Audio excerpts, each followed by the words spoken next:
It is 4 o'clock. It's actually 4:01. I'm going to go ahead and call our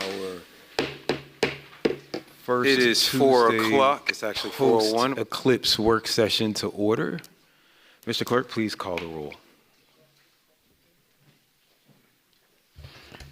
Good afternoon. So roll call for the April 9th, 2024 work session. City of South Fulton City Council. Your Honorable Catherine F. Rao, District 1. Present. Your Honorable Carmelita Gums, District 2. Present. Your Honorable Helen Z. Willis, District 3. Present. Your Honorable J.C. Sebastian, District 4. Present. Your Honorable Keosha B. Bell, District 5. Present. Your Honorable Natasha Williams Brown, District 6. Present. And the Honorable Linda B. Pritchett, District 7. Here. And the Honorable Mayor Khalid. Mr. Mayor, you have a quorum. All right, Mr. Clerk, please sound the next item. That brings us to Roman numeral 3 under city manager items. Mayor. I'm waiting on you to recognize me. I need to add something to the work session. Okay. The chair recognizes District 3 Councilwoman Willis.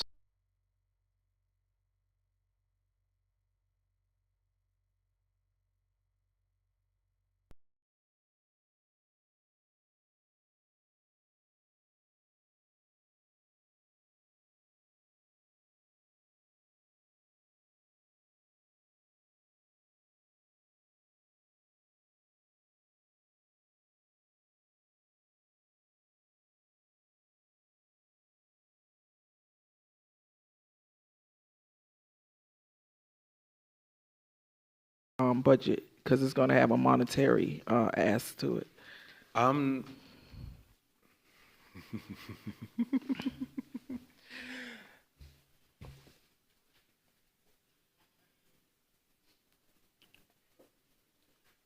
So I think we're going to vote on something. Maybe we should put that on the regular meeting and not on the work session. Well, it's a discussion I would like to have because I don't want it to make it about one individual on this council. I want to make sure that it's unified. We can have discussions in regular meetings, and that's where we take votes. You just educated me on that.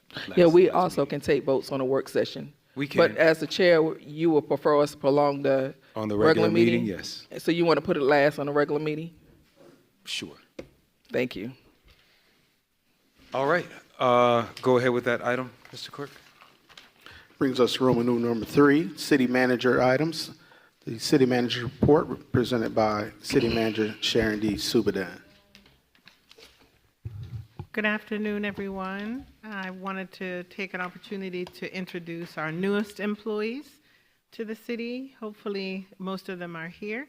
If you'll indulge me for a second, if you would all just stand as your names are called. Carrie Ann Calhoun is our District 2 intern. What is she? What is she? Oh, sorry, did I say it wrong? Is it District 2 intern? It is. Okay. Edgar Andre Elam is our facility project manager. Tron Jones, our deputy director of procurement. Sherry Luster, our senior accountant. Marcus Schwab, our accounting manager. He's been with us for a little while, but he became a city employee last month. Theodens Elnius, Deputy Director of Information Technology. Director of Public Affairs, Shaheen Solomon. Our civil engineer, Hal Moon. Hal, make it?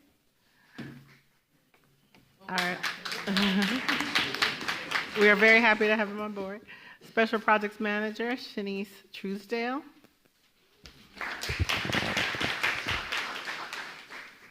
In purchasing, we have Jarrell Jones, Marcel Boykin, and Maria Warsham. And I'm going to steal thunder from our city attorney, introducing our assistant city attorney, Sarah Kelly.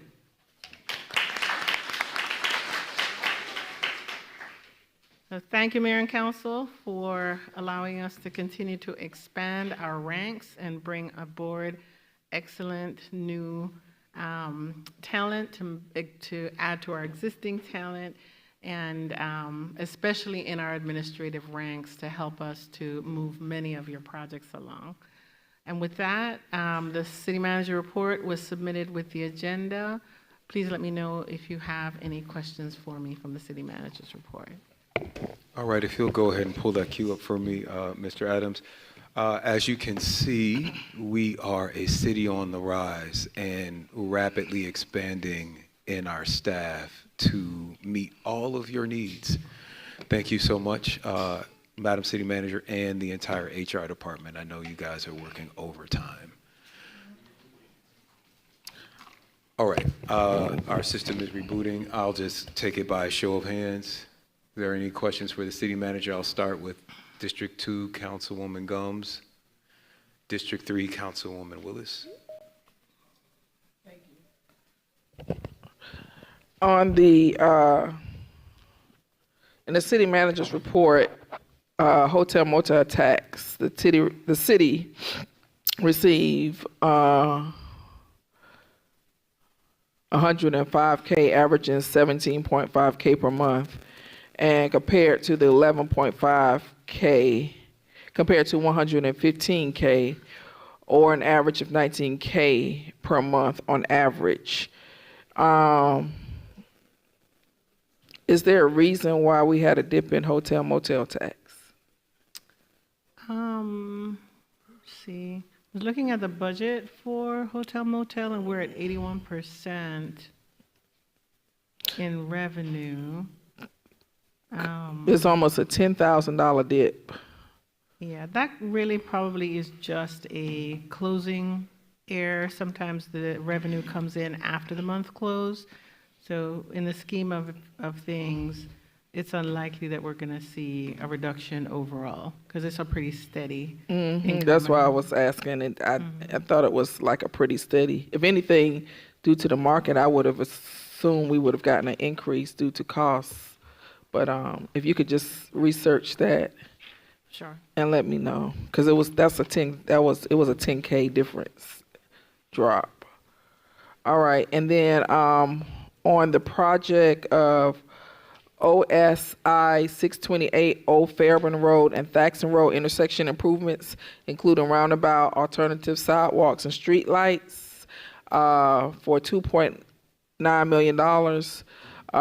It says Districts 2, it should be Thaxton Road and Old Fairburn, it should be District 2 and 3. One side of the road is District 2 and the other side is District 3. All right, we'll get that updated. Okay. And then I had an inquiry from a resident wanting to know why the tennis center lights, she was informed that the tennis center lights weren't working, so they couldn't play at Dust Fall tennis. But in the city manager report, it said that they expect a replacement of parts and completion by April 5th. So I just wanted to make sure that we had the repairs and the replacement of parts completed. So the lights are working. There were 4 lights that we were waiting for parts on. All the other lights are working. Okay. So I'll make sure that the Parks Department is informing residents correctly. But the lights are working, even though we're waiting for 4. Okay. And can we make sure that we give priority and make sure the camera, the surveillance system, and the security measures are in place?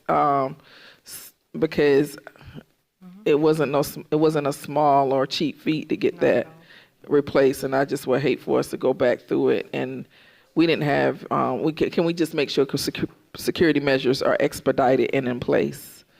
We are prioritizing. It is in this phase, so it is being prioritized. And they also took some additional measures protective measures as best as we could.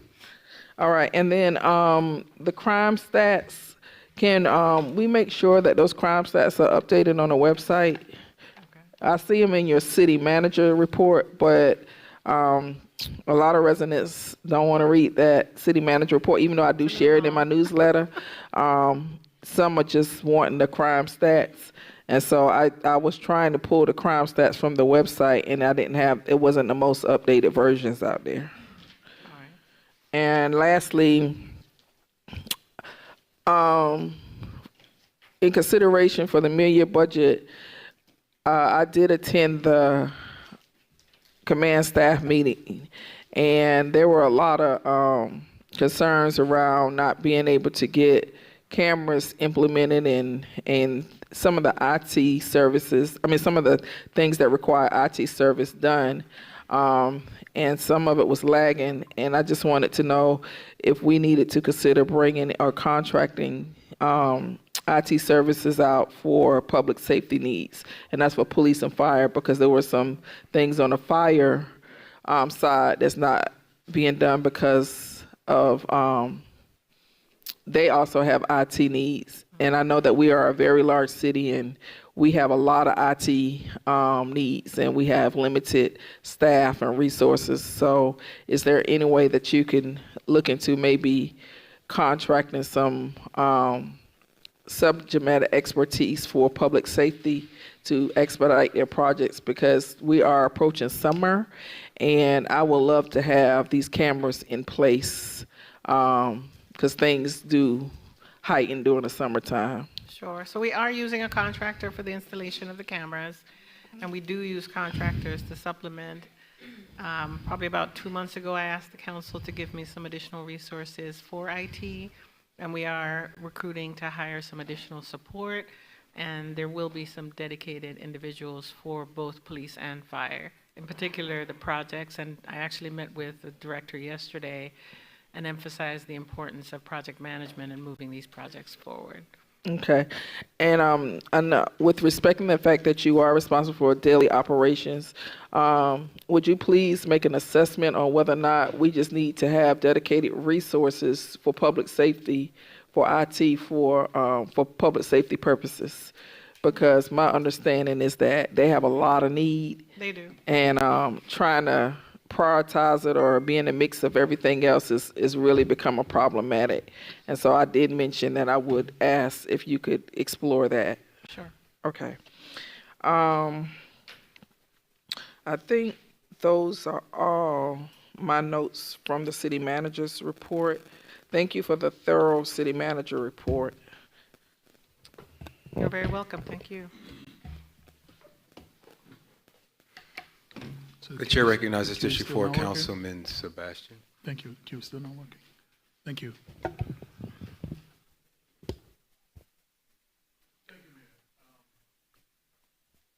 Thank you, Mayor.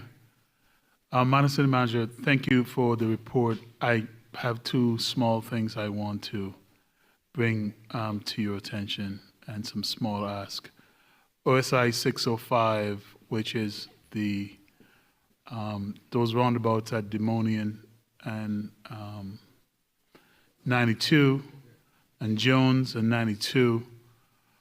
I see they still have construction estimated early 2025. There's a lot of information floating around, including on a zoning case where GDOT have provided more up-to-date information. We need to get that and reflect that. Sure. As a matter of fact, a couple of state representatives called a meeting. And so we may need to get Mr. Paul Denard to get you updated information so that we can inform the public, because those roundabouts are very, very crucial. I almost feel like I talk about them every meeting, but they're that important. Were you going to mention something? I met with him yesterday. Oh, you talked to him yesterday? I did. Okay, We had a great. virtual meeting yesterday, and he gave me the short term and the long Short- term. Awesome. So we'll get that in the next report. And then I think there was one other item I had. I think it was about the groundbreaking that we had. Groundbreaking that we had last Monday. I think we did an awesome job in executing it. But for me in the future, I would love to have an idea of the run-off show before I get there. Oh. And it's a small thing, but it's important. Sure. And I won't bother to go into details why that event highlighted that, but it's important that if I had a run-off show, we probably would have done something slightly different. No Okay? problem. We'll do Thank that. you.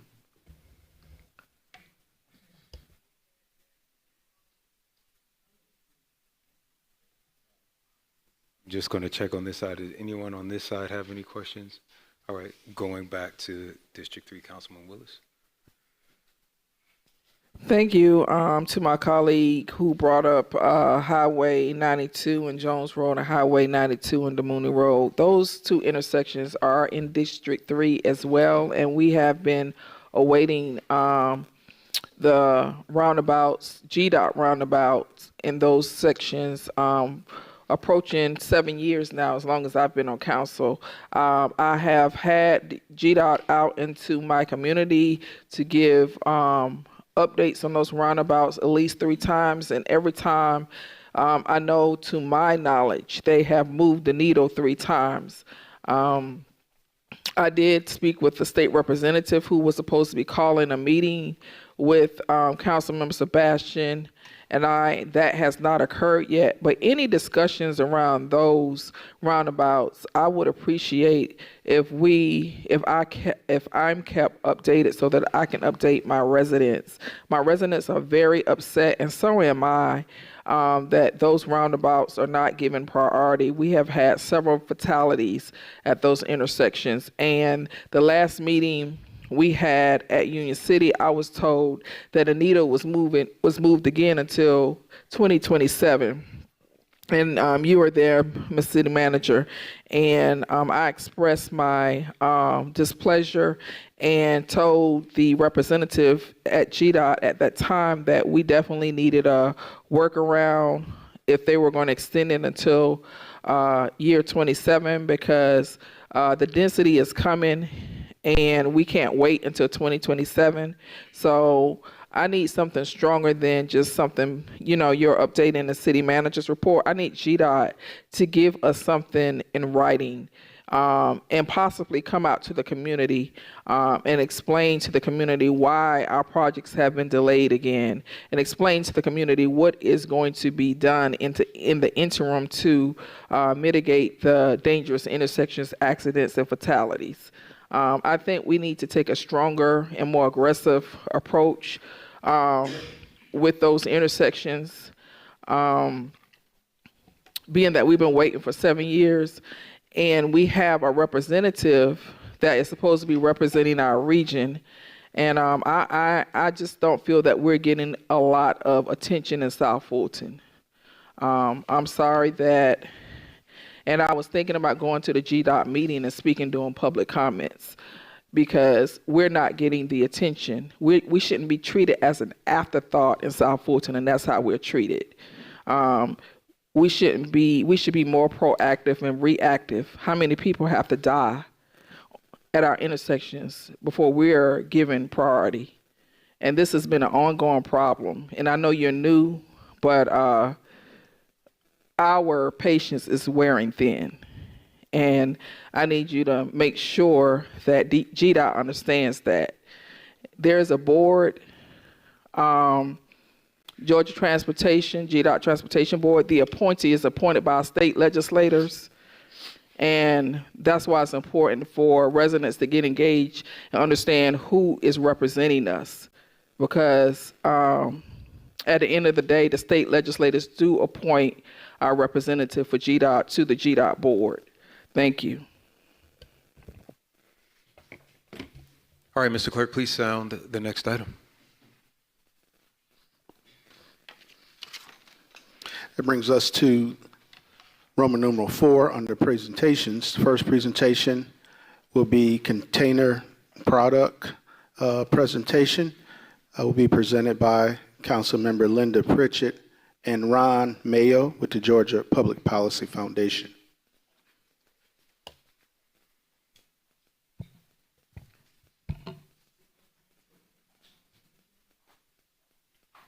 Good evening.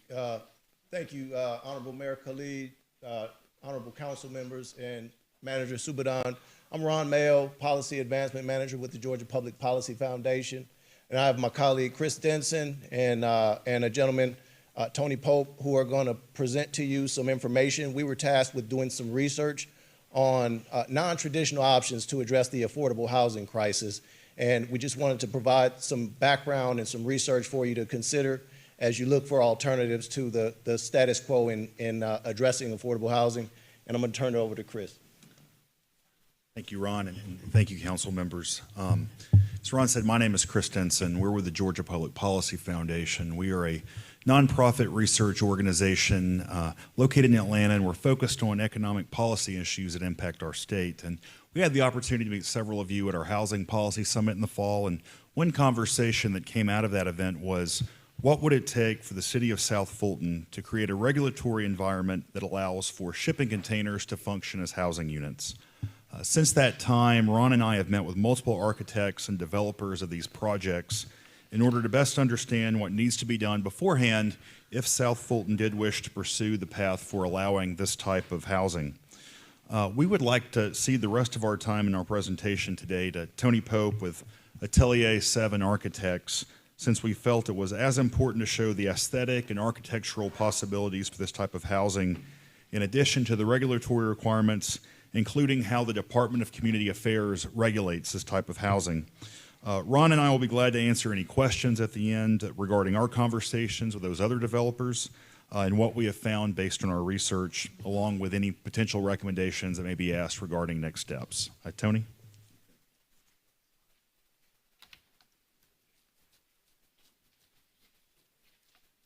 Good evening. Thank you, Mayor, Council.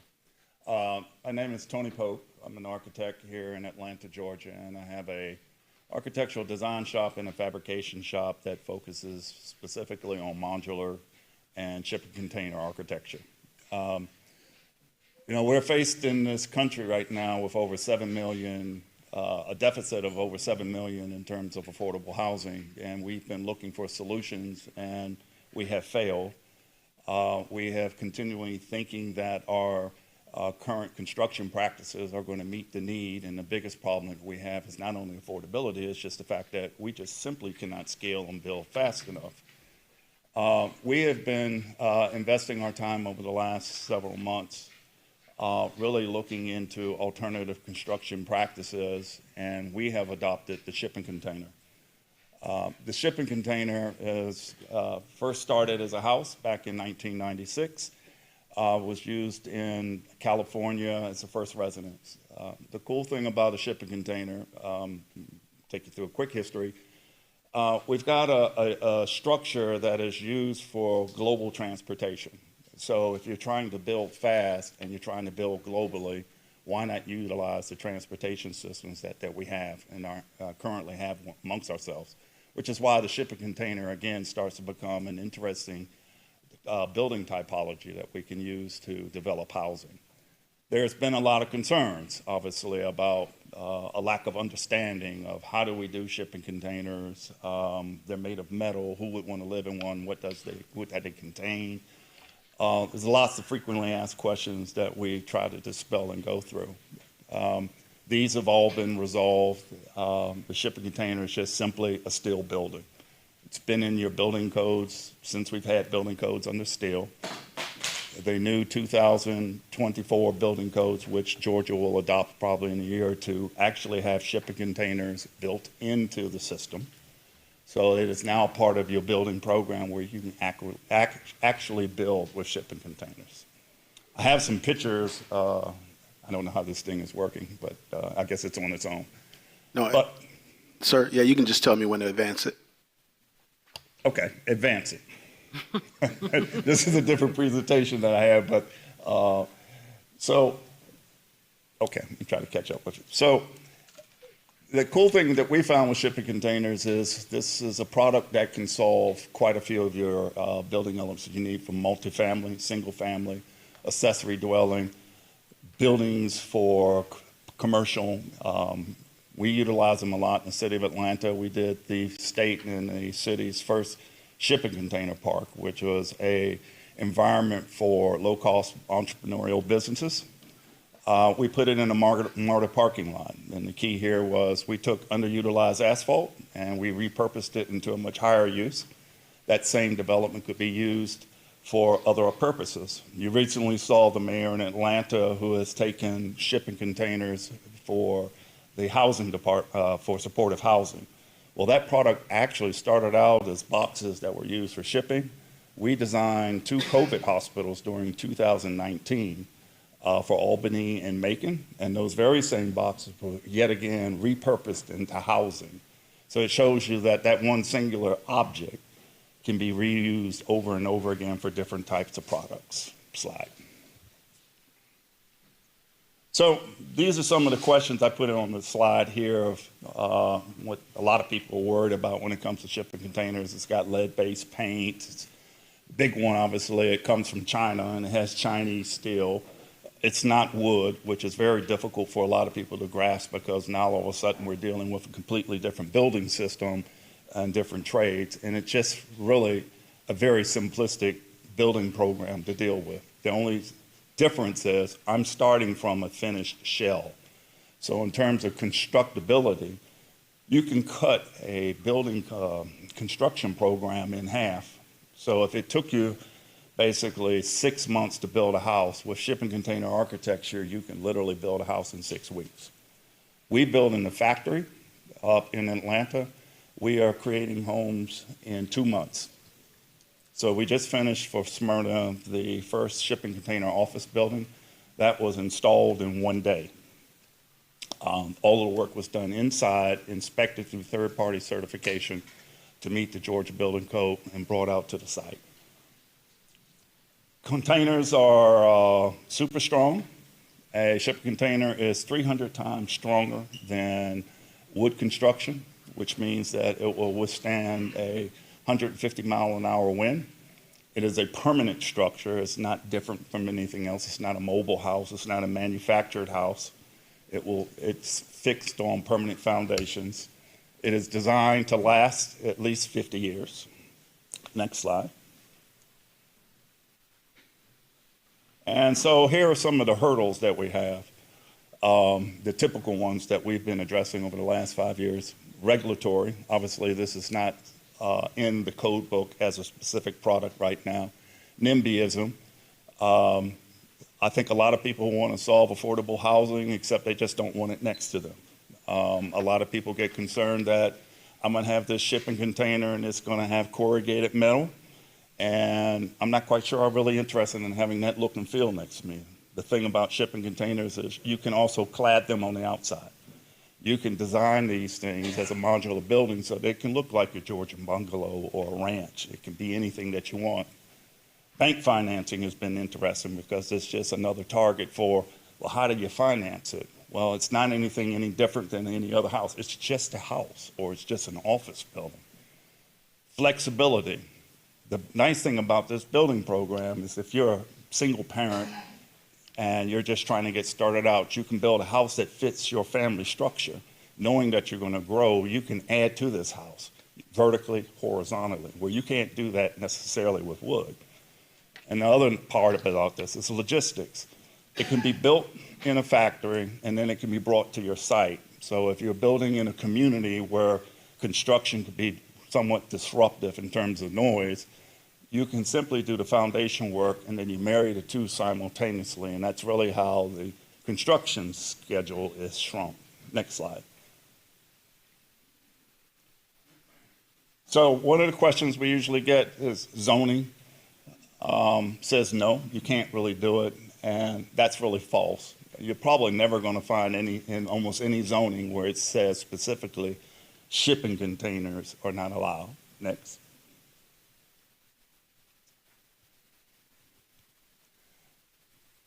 The shipping container also is in another one. Well, it's not in the code book. I can't find it. It's actually in the code book because it's steel. So it's under the steel chapter. And as I mentioned earlier today, in 2024, this will show up in the book. Next slide. NIMBYism. This is my favorite one because this is always an interesting discussion when you get with people as to what a house really should look like. We all have our ideas of what we grew up with, and so that stimulus is what really brings into play in terms of how these things are compatible to another. The nice thing about the container, though, it's just simply a building object that can be clad to look like anything else. Next slide. Bank financing, again, it's a unicorn. We found very, very good success with community banks. We also found just simply just calling it house and just leaving the questioning of how it's made out of the picture. Next slide. Flexibility. Ship a container is a 8-foot by 40-foot or 8-foot by 20-foot module. Seems rather tiny, but you can glue these things together to create just about anything that you could imagine. Our smallest house that we've created so far is 160 square feet. The largest one is 5,000. Next slide. And the piece that I really like about this most of all is logistics. It's the fact that I can bring this house into just about any environment. Last week, we just installed 2 houses up in Hiawassee in the mountains. We can mount these things in flat grounds. Because it's steel, it acts like a beam. It can span over large expanses, so I'm not really worried about the topography any longer because we mount these on helical piers. Next slide. So what's a solution? Next slide. Another marvelous fact that we have in the state of Georgia is the Georgia Department of Community Affairs. Since 2018, they have adopted the shipping container, and actually they're the ones who created the regs. So if you have a community that thinks they don't know how to do that, the Department of Community Affairs can help you. Next slide. So this program, state-approved program, basically it's for modular building. And that means that we build this structure in a factory. It is certified and inspected by the state of Georgia, and then it is brought to your site, and it gets a sticker that tells your local inspectors that this has been approved. So basically, your departments would then handle horizontal connections to the ground, and then the state would take care of everything else. Next slide. These are the companies that are actually developing in the industrial building program in the state of Georgia as of this month. We actually have 10 companies now. So in terms of thinking that there are no sources, this state is actually pretty container heavy. We have a lot of industry now that's gearing up to do this type of work. Next slide. House Bill 664 is something that we've been promoting, that this is on the floor right now to be voted on to embed shipping containers into the state code. Next slide. And light touch density, this is sort of one of those type of building programs that we're very fond of, like developing cottage courts. We have been sort of focusing our attentions on higher density of grouping houses together to lower the cost of land ownership by putting more people on it. Next slide.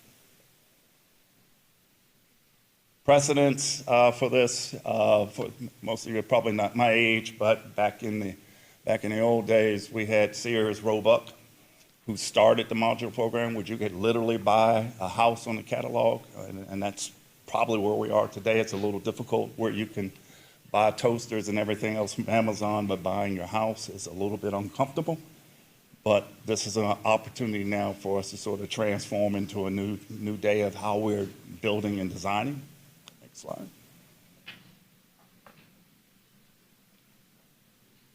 And next slide.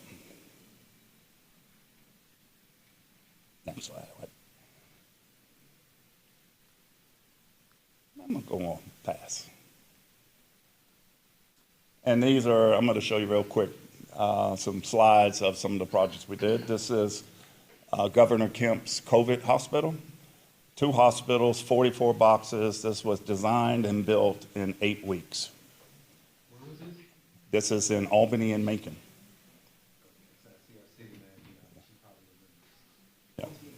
Yeah. This was 200 people dedicated to building this, and this eventually turned itself into the Atlanta homeless shelter. Next page. Star Plumbing, this is a project, this is 3,000 square feet. This is the first office building in Smyrna, Georgia. The boxes took 30 days to fabricate. The building was finished in 2 months. It was installed in 1 day. Next slide. We just finished this yesterday.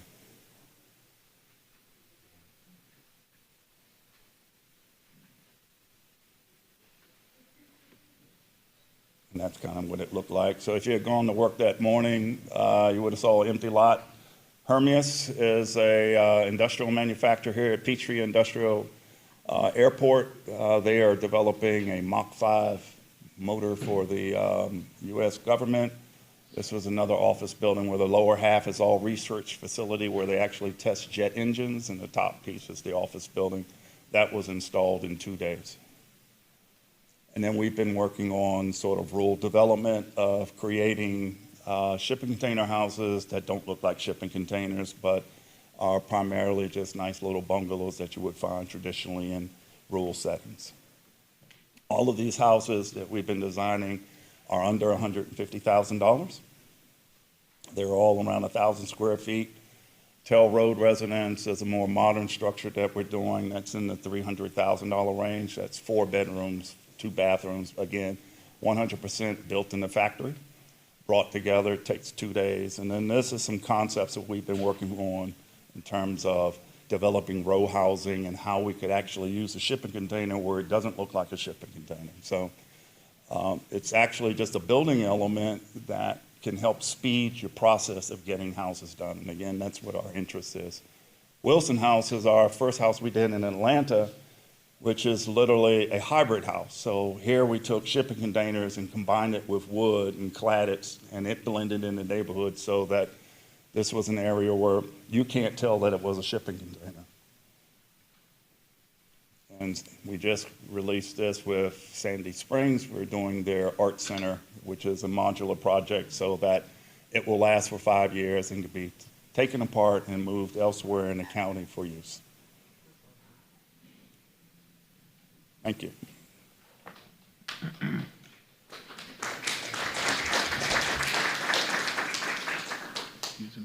All right. And first in the queue is Councilwoman Willis. That must be from All right. Next in the queue is Councilwoman Rowell. Thank you. You talked a little bit about the pricing on this. The Tail Road House, what is your 150,000, and is that the lowest? No, the lowest price house that we make is actually $30,000. Okay. And They come in, we build in different scales and we build at different price points based on, we build towards what the customer can afford versus creating things and just saying this is how much it costs. so how much square footage would that be? Just So 200 square feet for the smallest unit that we make.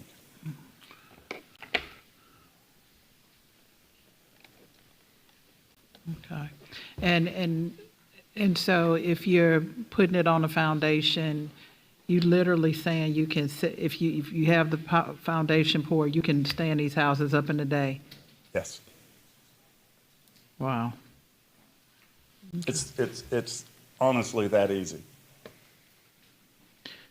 So I know you're building pretty much in a off-site. When you come in and they hook up the plumbing and all of that's all done in that same day? Yes. The box has ports that we attach to. So what should be happening is when you're developing the site, you put in your foundations if you have concrete or helical piers if you're doing metal.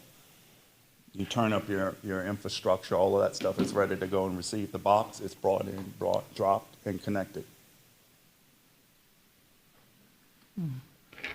Thank you. I don't have any further questions. All right. The chair recognizes Councilman Sebastian. Thank you. The state of Georgia, we're now going after this issue when it comes to squatters. That's a big problem here in Georgia and other states around the country. I think as those laws strengthen, we would have more of a homeless problem. And as a city, we need to be thinking creatively how we can provide affordable housing for families that need it. The one question technically I always have about container homes, because they're steel, what is the insulation that you use like? I think I asked this question of every expert that I hear about this, because I'm just thinking it's hot. It's hot. We use spray foam. 5 years ago, everyone said, they got to use this special stuff called spray foam. Every house that's built now has spray foam. I mean, it's a fantastic product that actually adheres itself to the metal and creates zero vapor barrier, super insulating. It requires 2 inches of foam. We use 4 inches. So in the state of Georgia, you're supposed to have in most of your houses at home probably have an R13, maybe an R16 thickness of a wall. We provide R20. And our interest in affordable housing is the fact that it's not just the price of the house, it's how much maintenance and operational costs you have in that home. If you buy a house for $20,000 and you're spending $500 a month to heat and cool it, then it's not really a good value for it. Right. So we're working to make sure that we have basically a passive type house so that you're not relying upon heating and cooling to keep yourself comfortable in that house. Now, the other fact about steel is, yes, it's steel and it heats up very fast and it gets cold very fast, but steel dissipates heat and cold quickly. Where if you're built with bricks and you shine the sun on it all day long, that radiated heat will just dissipate over time. With steel, it just cools down. So it's actually a much better product to live with. The other side is you don't have to keep the corrugation. You can inverse the box, put the insulation on the outside. Then you can put clapboard siding, brick, stone, whatever your fancy might be. Then you don't see the corrugation, and then you stop the heating and cooling problems that you have even better on the outside because you have a continuous insulation. Okay. And in terms of the roofing and all this? Roofing is whatever we because again, it's steel and water over time, settlement, and I'm getting a little technical thing here, but these are all the questions that go through my mind. I always we put a secondary roof on top always. Okay. And so traditionally now, I mean, I'm a container purist, so I like it in its raw state, but I work in an environment where they want it to look like something else. So we've developed pitched roofs, series of things like that where we can, and then we actually use that volume for either storage. We can put the air conditioning, heating systems up there, but it also acts as a barrier for the sun so that it takes the grunt of the heat and not the actual container. And the insulation is different, or is it the same? Same stuff. Typically use same stuff. Yep. Okay. Yep. Those are all the questions I had. Thank you. The chair recognizes Councilwoman Gums.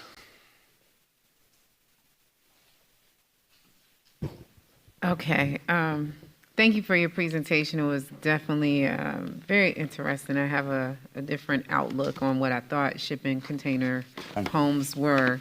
My first question is, the difference between modular and container, is it just basically the materials? Because you can put a modular home up in 2 days as well, right? So there's this thing about, container and shipping homes, so they all are in the same kind of category? I'm gonna try not to confuse you. There are actually 3 layers here. Okay. So you have modular, manufactured, and you have we'll just call it containers, which could be a container could be a modular system, but it's not a manufactured home. Manufactured homes are HUD homes. They come with the wheels, you pull them off, you mount them. Modular is just a process of how it's built. So if I were to go and buy a shipping container and build it in my backyard as a house, that's just a shipping container house. If I take it through the industrial building program, I'm now using the modular building system to build it. It's now classified as a module. It's just like recycling a water bottle. It's a plastic bottle when it goes in, but when it comes out, it could be a bench. So it's not a water bottle bench, it's just a bench. So for us, it's a modular building. And it's just really more of a building technique, a volumetric building where we build just units and combine them together to create structure and space. So, and as you probably already know, South Fulton is a bedroom community, right? And a lot of people move over here for the nice homes, the big homes and things of that nature, even though I think the phenomenon is changing. When you all went to, I guess, started to bring this product to Atlanta, what kind of outreach did you all do as far as with the residents to make it, I mean, were they receptive to it at first, or because there's a development at, I believe, Butner and Tail Road that we've been waiting. It's in Atlanta, but it is supposed to be a tiny home community. Nothing has really transpired yet. I've seen a little bit of dirt moving recently, but what kind of steps do you take as far as outreach when you're bringing this type of product into, you know, how do you change people's perceptions? I think presentations like this of showing people, one, what it could be, their expectations. I mean, typically when I talk to people about shipping containers, the first thing that comes in their mind is a FEMA trailer or some construction trailer that is something extremely severe looking, and it really does, it's not anything close to that. Mm-hmm. I mean, we're talking about substantial homes. When you walk inside one of these things, you couldn't tell whether or not you're in a shipping container house or another modern structure. We have had mixed feelings in communities about it, and I think a lot of it was the original stigma of, you know, it rusts, it's metal, it's foreign. And I mean, for me, starting in this business, I've been doing this since 2016 now, I've sort of mellowed. One, I had to stay in business, so I had to find out. So we started looking for solutions of compatibility. How do we work in a community that might be a little more historical or might be trending towards a certain style? How could we build a structure that could match? And then, so we attack it differently, where the container becomes sort of the structural system and not the overall look of the building. So it depends on the community that we work in as to how the playbook that we use. Okay. And I think the next question I have is for our planning department, more of, I don't think our code speaks to modular or tiny homes, or does it? Does it really speak to that? And what kind of process would we have to kind of go through if we were considering to go this route? Thank you. Reggie McClendon, Managing Director of CDRA. Our code does speak to both modular and tiny homes. Tiny homes are generally prohibited other than as a guest house. However, we don't technically have a definition of quote unquote tiny home. We allow homes 650 square feet is the smallest home that we allow to be built per our zoning code. However, as a guest house, we will allow a person to build a home at the 450 square foot threshold. We will allow you to put a 450 square foot home in your backyard. But as a primary residence, 650 square feet is the minimum heated square footage. I'm not sure if there's an industry standard as far as what a tiny home is considered to be, but that's how our code describes. That's how our code delineates what tiny homes are. And then we do allow for modular homes, but they have to meet that same square footage in all of the other development regulations as any other house. And before you leave, so if I put a she shed in my backyard and set it out, I'm wrong for that? If it's 500 If it's feet or 500 less? square feet, you are. But if it can be, you can do one up to 450 square feet. I can do one for 456 and not get cited by code if I do something really nice to it, right? Correct. Okay. All right. Well, I do thank you so much for your presentation. Again, I said it was very insightful, and I think you are doing some good stuff here. Thank you.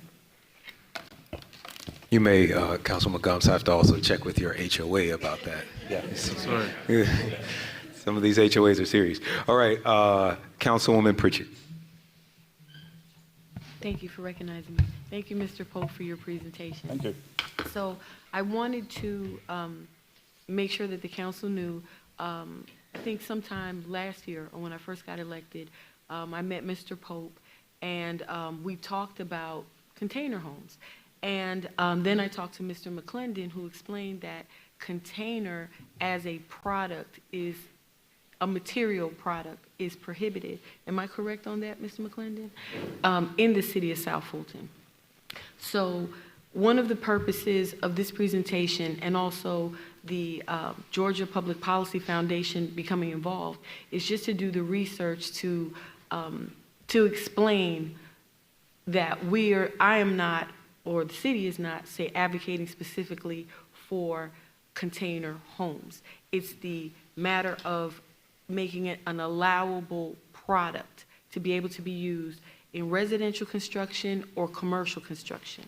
And as I spoke to Mr. McClendon and even our Fire Chief Jones, for environmentalists that are really excited about this as a new thing that's coming up, it's a renewable product, so renewable, say recyclable. You're taking an existing product and you're using it for a different purpose. But it's also sustainable. I think with Chief Jones, I think he's here, explained to me that it's also fire resistant, so containers don't burn. It's also flood resistant from what I understand, and it's also energy efficient.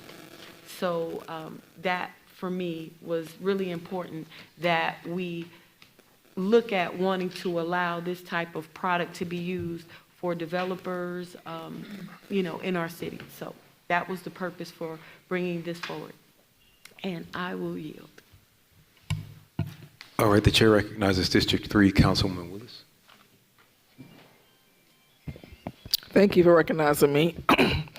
On House Bill 664, what happened to that particular legislation? I just looked it up, and it looks like it was a second read, but it didn't go anywhere, and it was introduced in session 2022. Did it make any movement in 2023? Not one bit. It's still floating. Yeah. Okay, and exactly what is that House bill supposed to do? We developed that a couple years ago, trying to embed the shipping container criteria into the state code so it was easier for communities outside of Atlanta to build with this product. Right now, I mean, if I go down to LaGrange, I send them into a tizzy trying to figure out how to do it.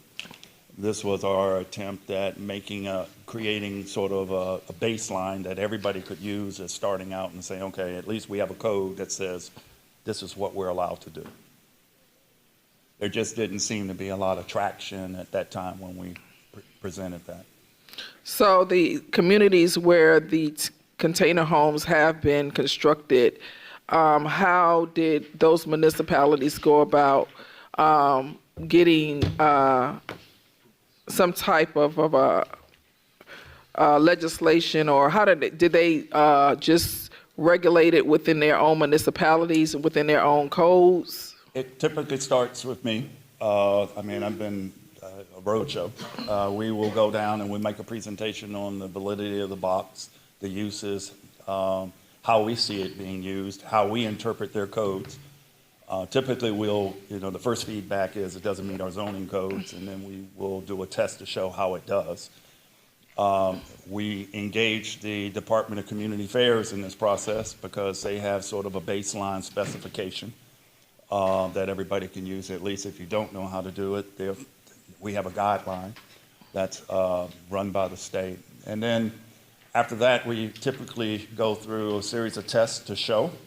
We've done a lot of pilots. I just finished one for Warner Robins, where we will do a study for supportive housing or something like to show how you could implement it, and the value behind it. So, are these container homes located in any other residential community outside of Metro Atlanta? I know these containers are constructed in by Great Dane, and they have a manufacturing container construction down in coastal Georgia, Savannah. But are they constructed? Is there any type of residential community that you know of outside of Metro Atlanta? No. I think there's one that's proposed in Fairburn area. I just saw it the other day. I don't know how far they've gotten. There's plenty of them, there's a few in Houston where primarily Habitat did one in, I think, Austin, Texas. Relatively new product. Again, the piece that's sort of difficult here is the fact that we have a construction industry that's trained in working in wood, and then you throw a monkey wrench at them when you say, okay, we're going to pivot to metal. It's a little different, which is why we're proponents of manufacturing. We take that sort of piece that you're uncomfortable with away from you. We take care of the metal part, and then the rest of it is traditional build. So where are your containers coming from? We all containers come from China. So we use two different programs. We will upcycle, where we'll take a box that's already here and used, and we will modify it, or we order a brand new box the way we want it. And my preference is I just buy the box the way we want it. So all of your containers come from China? All containers come from China. Yep. Well, what is Great Dane doing? They're taking reused boxes and just repurposing them. All the raw material, you're saying? The container, its life starts in China. They make, they make, 300 an hour? Some crazy number. They're packed on ships, sent around the planet for shipping, and then they come to a yard, and they are either decommissioned and used for other purposes. But no one in the United States makes a shipping container. This is why this is sort of part of the thing that we're trying to find an industry that can do that. We just don't make a lot of steel here. Okay, so Great Dane is pretty much assembling them, building them, and putting them together. That's what you're saying? They're doing the same thing we're doing. Okay. I have two more questions. One question is concerning the property value impact. Have you heard, and I know this is relatively a new product, but have you heard of the impact on property values? I can't see the property value, but it's up to your appraiser where you're going to set it. That Wilson house that we showed, we built it for $180,000. It was sold for $350 the day it opened, but it was a cash buy. But it's you're subjected to appraisers interpreting the house, and so your first piece that you're going to get is it's probably going to be a modern house. It's not going to be your traditional sort of Georgian architecture. So does your appraiser, he's going to look for comps. What are the odds? Going in Atlanta, you find it all day long, but going outside of Atlanta, where are you going to find a bunch of modern houses that you can sort of competitively look and say the value? We did one in Hiram. It was a 5,000 square foot house, and we had big problems trying to find something even within 20 miles that was comparable to the house. So it's for us, it's been education, presenting to banks, presenting to appraisers, real estate community to show them what we're doing. When I started this, I don't know how many container models I have in terms of things I've studied. You go on YouTube now, every other picture is a shipping container house. Now it's just become so popular and it's embedded in everybody. Now it's trending. I was a little bit ahead of the time. I guess now it's a good opportunity to be in this business, but I think people are getting comfortable with it now. You're starting to see more. We just recently sold, not our firm, but Mr. Copeland, I think his name is. He did one in Atlanta. It sold for around $550. It's a 3-story house in Pittsburgh community. And it looks like all the other modern houses. You wouldn't know it was a shipping container except the fact that that's how he advertised it. So I guess my question would be to Mr. McClendon. I know we don't have the capability to spot zone in our code.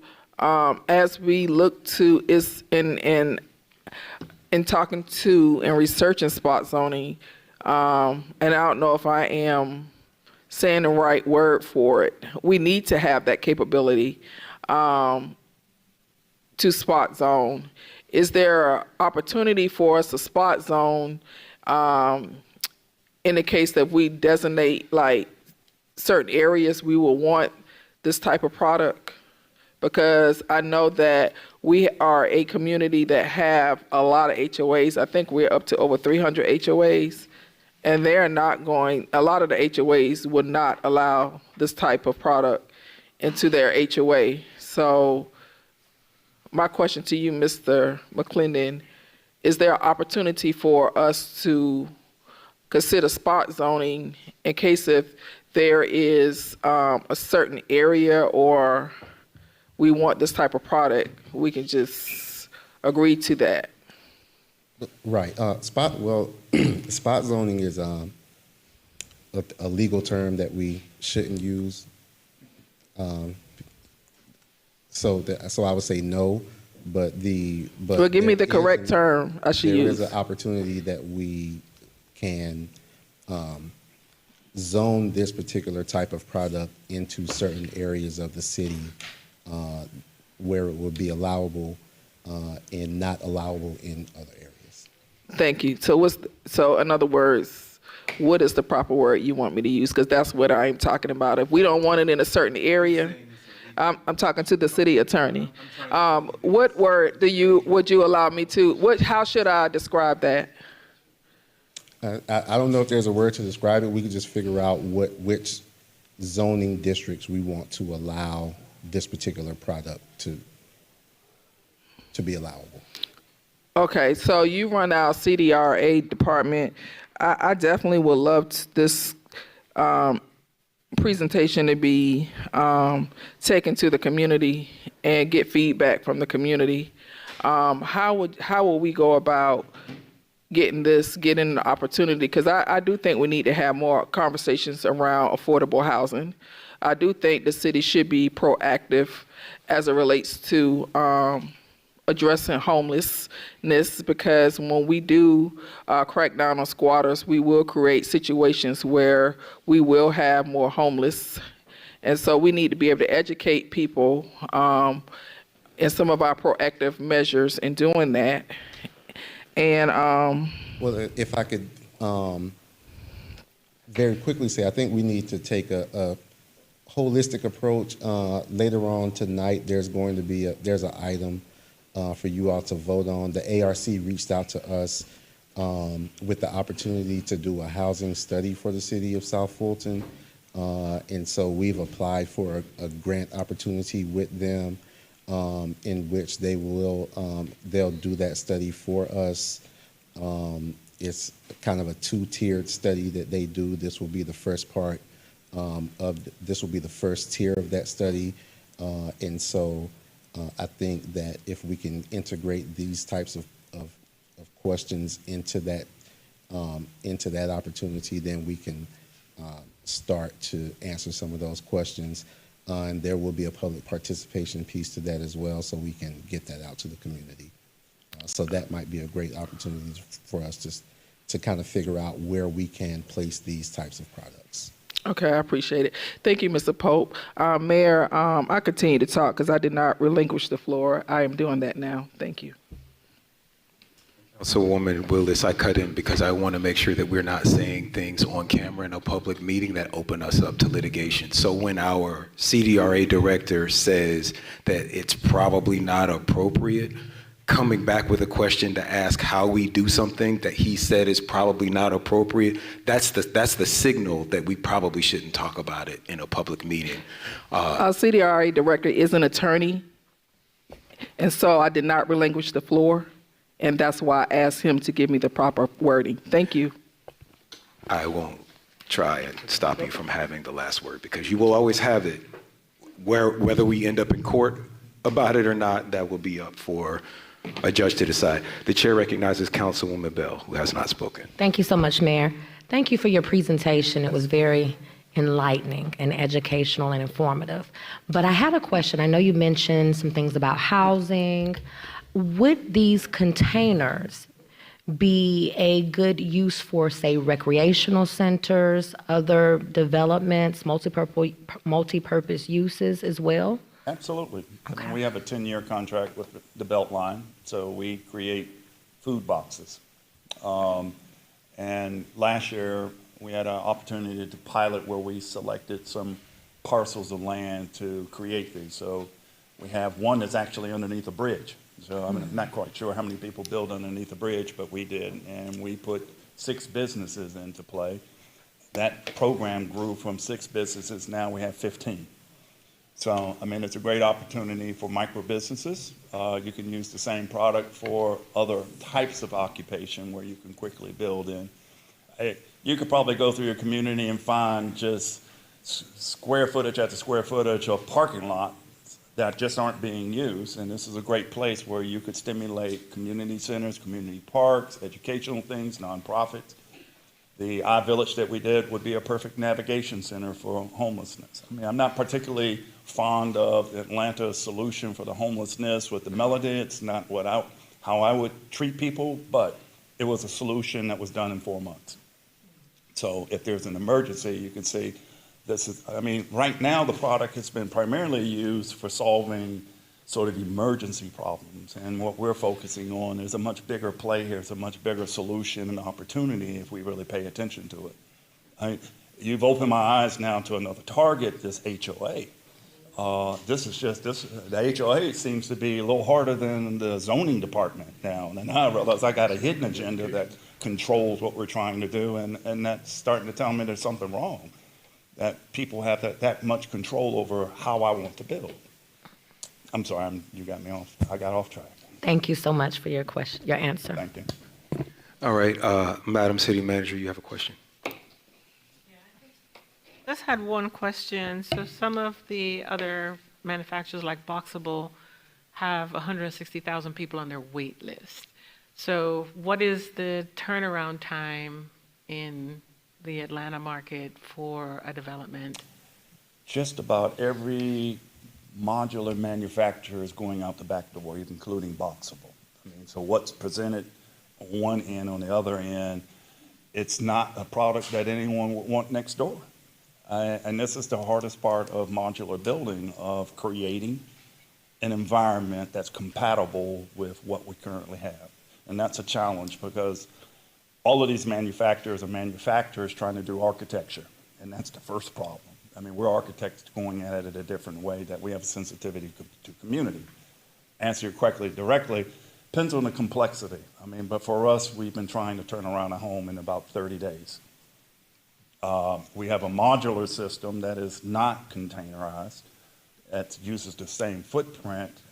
We can build on a 400 square foot model, we can do 2 houses a day.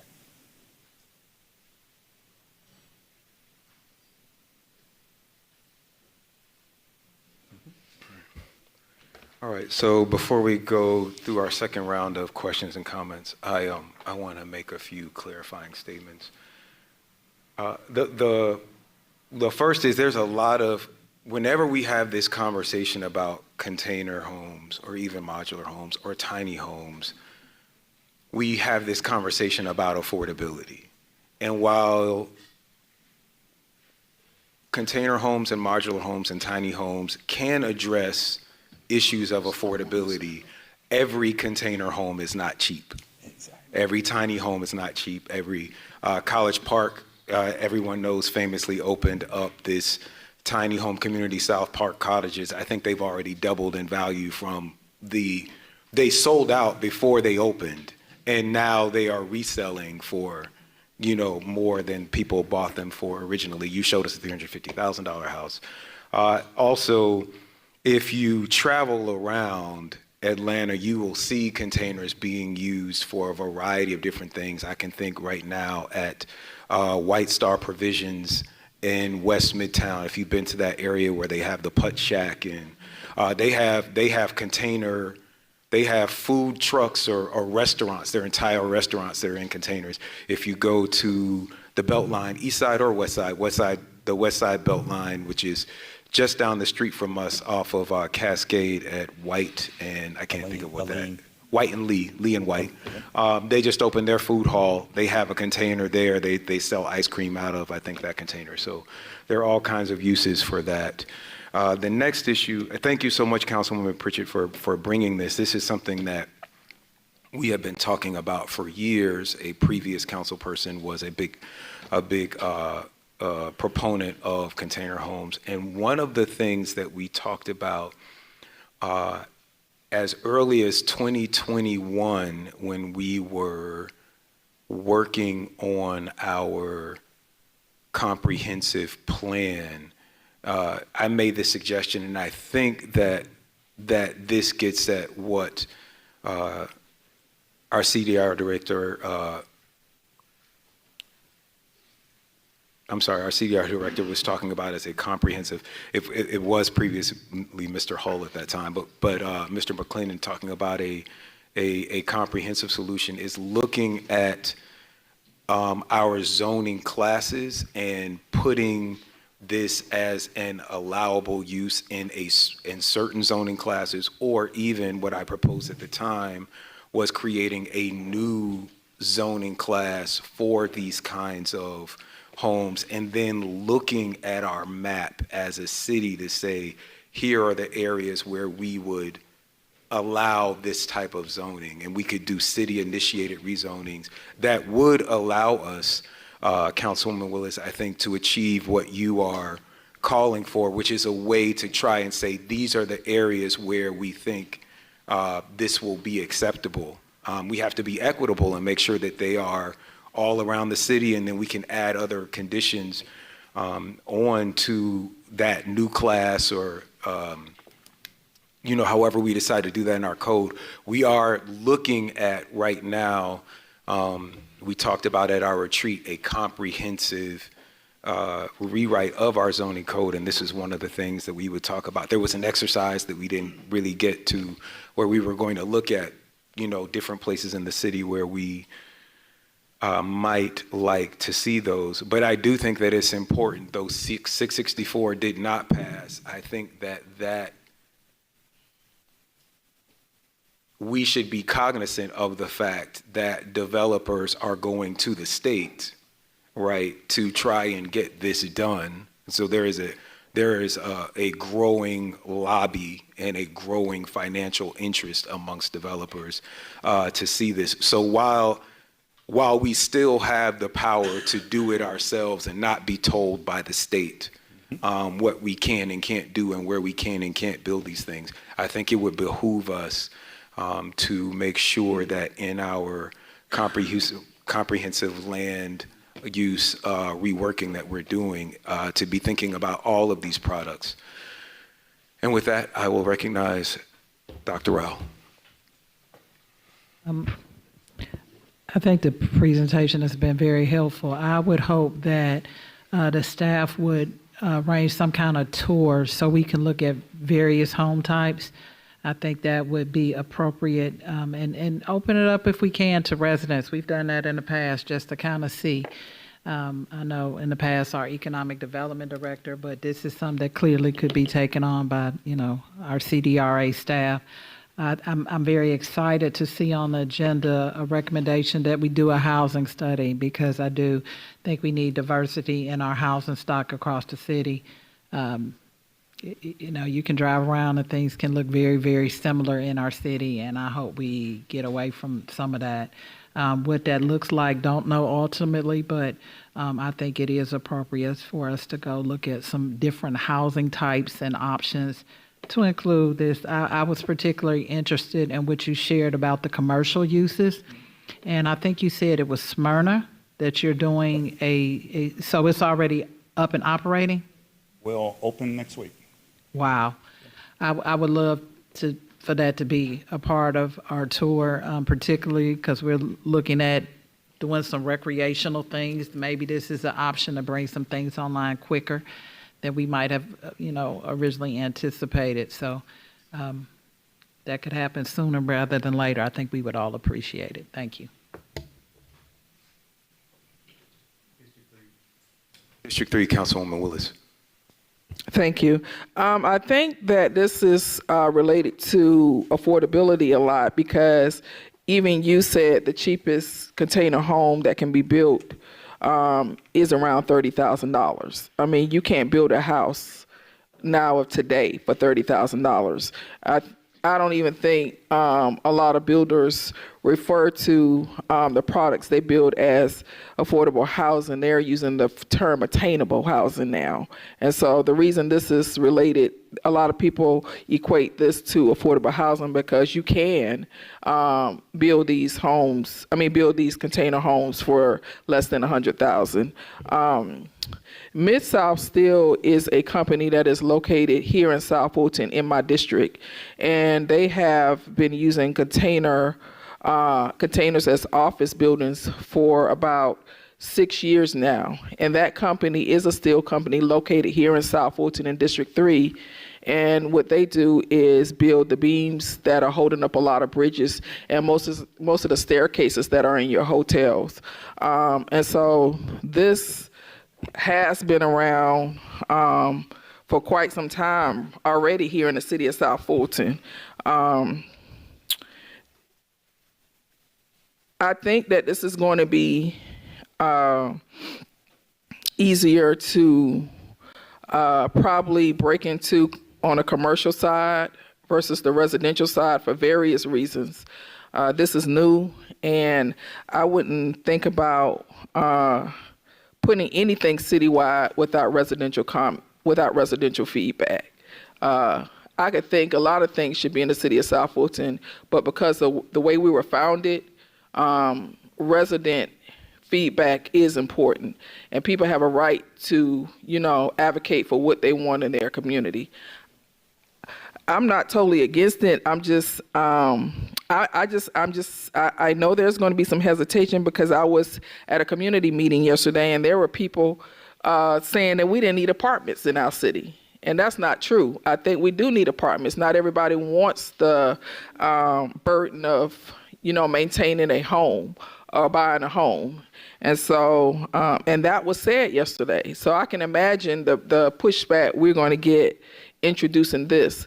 I think that this is going to require a lot of education. I am going to agree with my colleague. We do need to do some tours. We need to not only do we need to do tours, but we need to offer tours to our residents so they can see how container homes are being used and modernized. Equitable, and referring it to as we should put this around the entire city, I wouldn't use that. I think that we should proceed with feedback from residents. I think that we should designate certain areas that container homes should go. And then I think you're going to have a challenge, and I think you probably want to start talking to some builders before they get LDPs or in the design phase, because in most HOAs, we can't even put up a mailbox without getting permission. I mean, they have certain criteria in the covenants that we can only use certain colors on our homes. We can only use certain products on our homes. We can't even build structures in a lot of our HOAs without getting permission from our construction,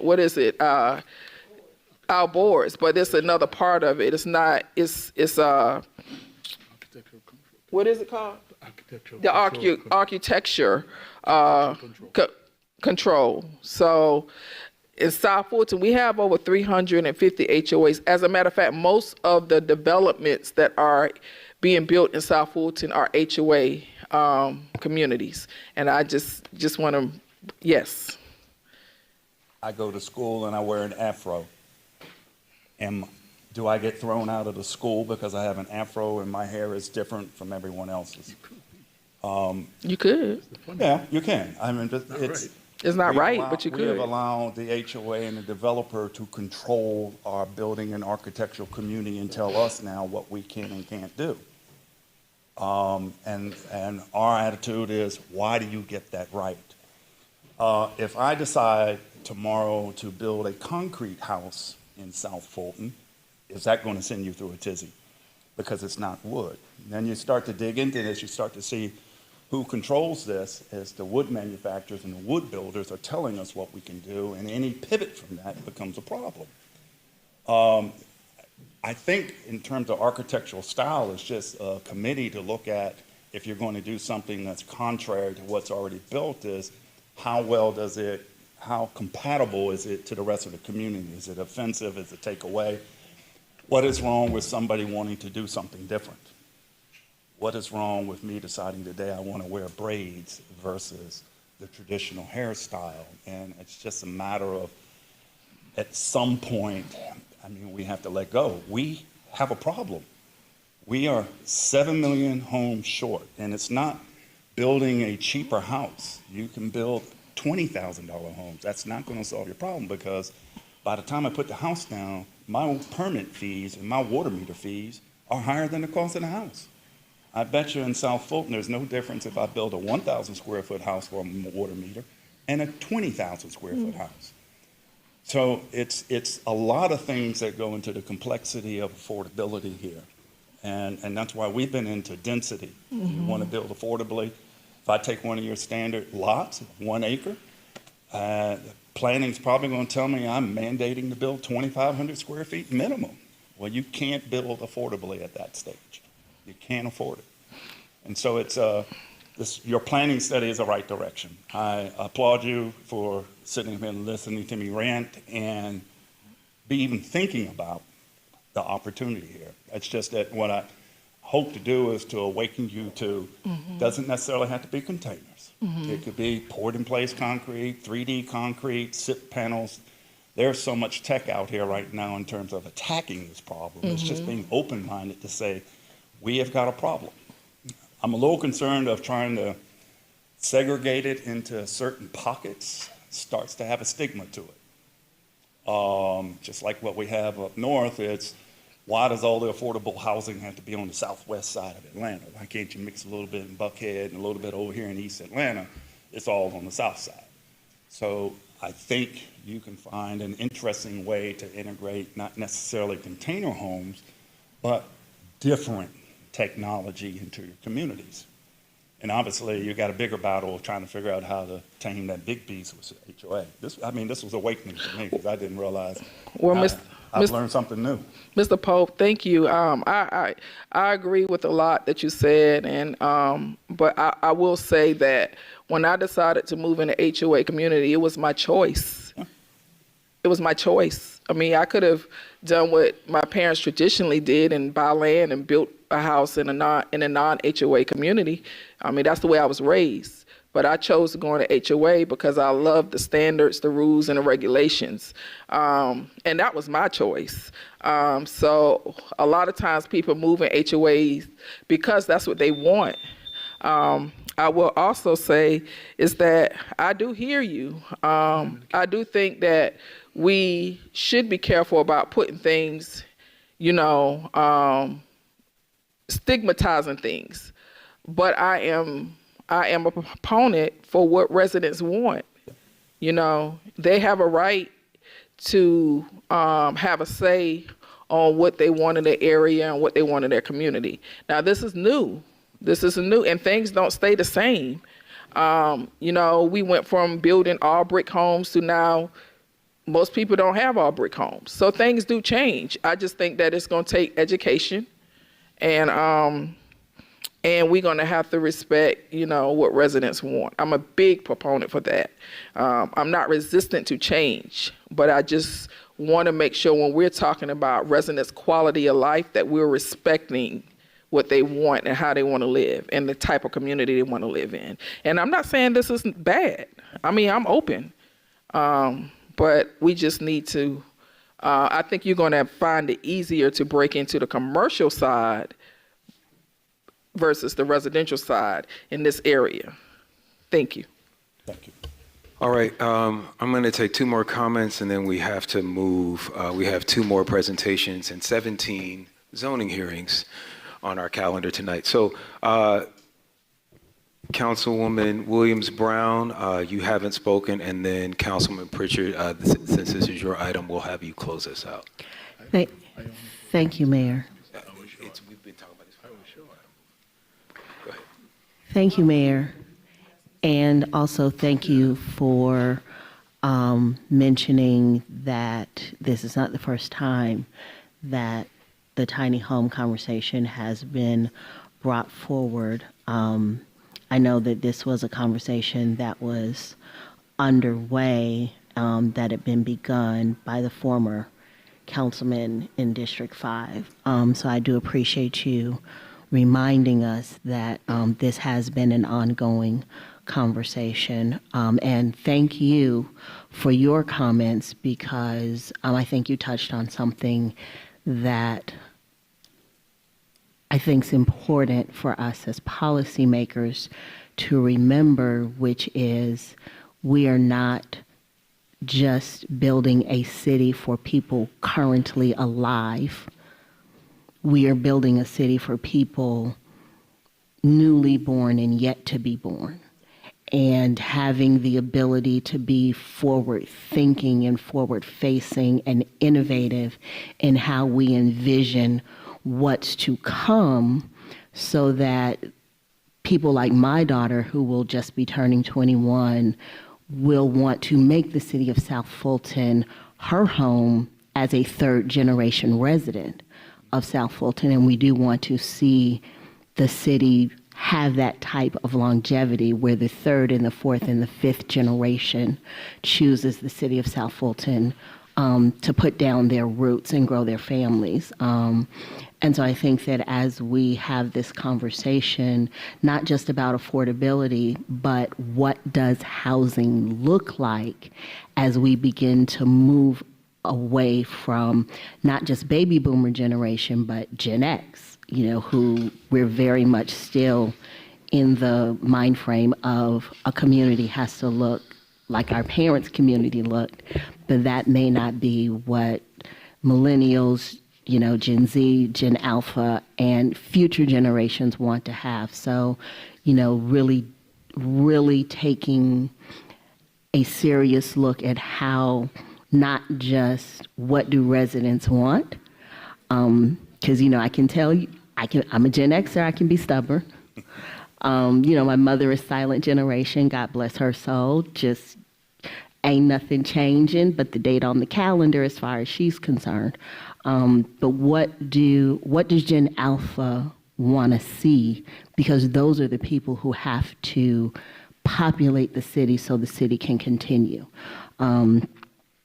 So I think that's a very important point that you made, and I hope that we don't lose that point as we are talking about what homes look like: tiny homes, container homes, modular homes, suburban, urban, rural, multifamily, spacious versus density, so that we are able to leave a city for the future generation that is attractive, and won't, die out because nobody wants to live here, because we have failed to build what the future generations want.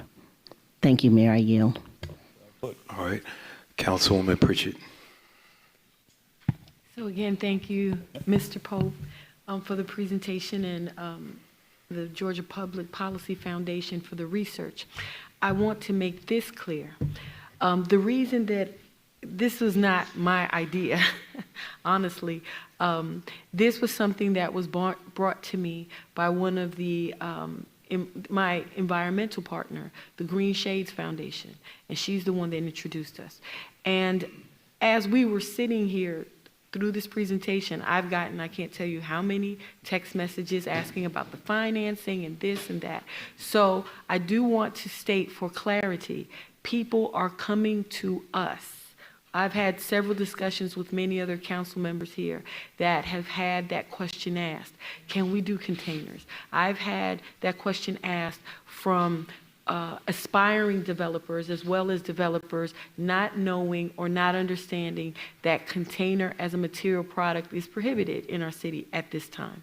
So looking into this whole situation and this technology, I like the idea of having options, and I like the idea that when appropriate or as planned out or thought out, that we can do something that would provide additional options for builders, developers, and the end users, the homeowners. And even to the question of the HOAs. Because of the flexibility of containers, like Councilwoman Gum said, of having a she shed, that's a separate issue. That's more in the weeds of it. But as far as people having the ability to use this as a material to solve many of the complexities of commercial, time spent on building, durability, sustainability, all those abilities, I would like to see our city have the ability to go in a direction that is similar with our neighboring cities, like the city of Atlanta, who's been very progressive in this, and other smaller cities, that, as you mentioned and you showed in our presentation. So I'm looking forward to more education. The residents that have asked me about this and that are really excited about wanting to see this, I'm looking to educate them, and also everyone who just may not understand the variety of options that this material product offers. As I said in the beginning, I am not advocating for any type of specific homes, but I like the opportunity for our city to have the options to decide what builders would like to do as a construction option. So thank you again for your presentation, and I look forward to talking to you soon so that we can educate our communities. Thank all of you for your time. And I yield. Mr. Mayor, Thank you. Anything I can do to help you along your way, just let me know. All right. All right, so I have said that I was going to close the queue. I can do that on here, right? I've closed the queue. I would like to move to the next. We can spend so much time talking about this. We're going to have so much conversation. Mr. Mayor, I'm sorry. I've spoken only once and it was short, and I've stayed here and listened to everyone else go on, and I think I deserve to say what I need to say with my second one. And it's going to be short. So, hand it how you want, but that's my. I would like to chair the meeting as is provided by the charter. I would like to chair the meeting and keep us moving. So my ruling is that we're going to go to the next item on the Point agenda. of order. The chair recognizes Councilman Willis for a point of order. We have adopted rules to state that every council member is allowed to speak with a minimum of up to 10 minutes twice.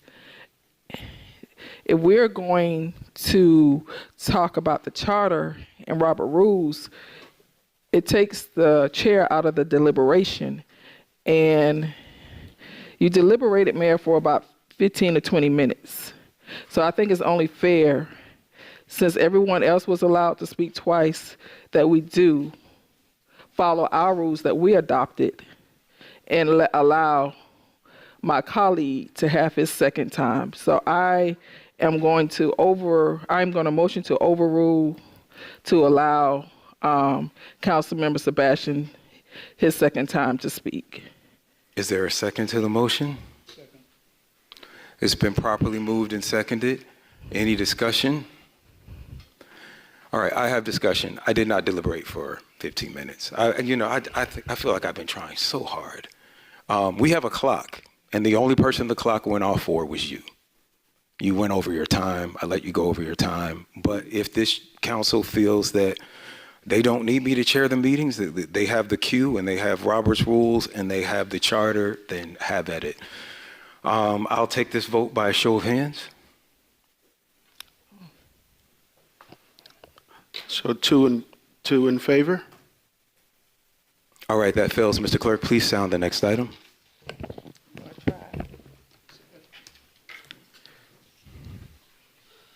Next item on the agenda is item 4, 2024 Georgia Legislative Session Report.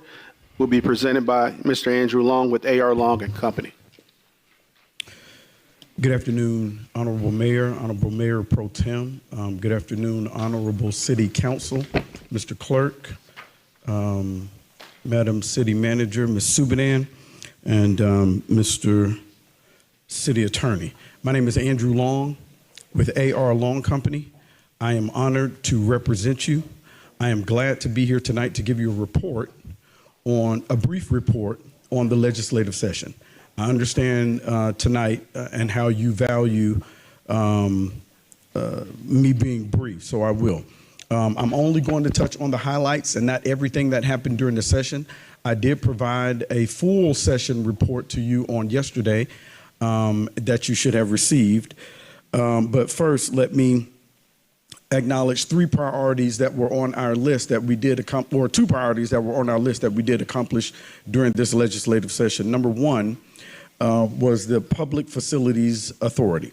Representative Roger Bruce authored House Bill 1016, which would create the City of South Fulton Public Facilities Authority. It was local legislation that was not, it had nothing to do with crossover day. And I do not believe it had one dissenting vote. It passed the House and passed the Senate on local consent calendars and sits now before the governor awaiting his signature. I did go to the governor's office in advance and speak to the liaison in charge of local legislation to make sure they didn't have any questions on what HB 1016 is trying to accomplish. And I do not anticipate, I do anticipate the governor signing this HB 1016 into law. Number 2 is HB 1017. It was not authored by a member of our legislative delegation for the city of South Fulton. It was, however, authored by Representative Devin Seabaugh, who is a Republican from Marietta. The reason why that's important is because of the 2,000 bills that were introduced this legislative session, there were only 5 or 6, maybe, that were passed that were authored by Democratic members of the House and Senate. So as we were planning to introduce legislation to tackle squatters in the city of South Fulton and in the state of Georgia, Representative Devin Seabaugh had already introduced legislation, and it was in committee. And when I learned of it, there were members of leadership of the city of South Fulton who decided to come down and be present and testify in the Senate committees and House committees. That measure did pass the House, it passed the Senate, and it is also waiting for the governor to sign. And there was not one person in all of our discussions that was opposed to the Georgia Squatters Reform Act, which is HB 1017. And I do also anticipate Governor Brian Kemp signing this piece of legislation into law. Finally, was something that we had to play defense on toward the end of the session. That was not fun, that was not pretty, and that is HB 905. HB 905 was authored by Representative Matt Reeves in the House. It was a zoning fix for the city of Atlanta. It passed out of the House unanimously, and when it came over to the Senate President Pro Tem added an amendment and added language to that bill that would allow de-annexations from within our city without our approval, essentially, is what the bill did. We fought tooth and nail to have that bill destroyed. It did make it out of the Senate with that language amended onto it. It made it over to the House. And on the final day of the session, at about 11:40, that bill was called in the House. The vote was 84-86, and it failed. And then the author of the bill called for it to be reconsidered. That vote for reconsideration passed. They called up HB 905 again, and it even failed worse the second time than it did the first time. So the bill failed in the House. It is dead. That does not preclude those folks who are looking to inflict damage on our city to come back next year with similar legislation. So I would love during this interim very much to get with the city council and let's talk about ways that we can prevent things like this from happening and early detection. It was almost impossible for anyone to know that this was going to happen. Any member of the General Assembly can go to Legislative Council and get an amendment language drafted and add to any bill that they would like to, as long as it's germane. It gives that language the opportunity to either pass or fail in committee, or in the Senate, you can actually amend bills on the Senate floor. So even the lobbyists for the city of Atlanta did not know that this language was being added to HB 905. And obviously the House members who are in the legislative delegation of the city of South Fulton who voted for the measure in the House were not aware of this because the language got added in the Senate. But at the end of the day, the measure failed and did not receive the requisite votes to pass. And we were ultimately saved. I'll leave you with this and then open the floor up with any questions. Based on redistricting, which I do want to remind you, we will have a new legislative delegation next year. Congressionally, we will lose Congressman David Scott. He is being pushed a little further east and will pick up Gwinnett, Rockdale, Noonan, and Henry. He kept Henry County, but will not have, it's my understanding, any of Fulton County, which means he will not represent the city of South Fulton. That's on the congressional level. In the Senate, first of all, Senator Horsina Tate decided not to run for re-election. She will not be returning at all. So that will be an open seat, which there are people who have qualified to run for that seat. So there will be a new person there. And I think I think that seat still retains a small portion of the city of South Fulton. We will also gain Senator Jason Estevez, who previously did not represent the city of South Fulton. Now he does. We will keep Donzella James, Senator Donzella James, but she will lose portions of the city of South Fulton, but she still has a small portion. And of course, Senator Sonia Halpern. Now in the House, finally, Representative Roger Bruce decided to retire and not run for re-election. There are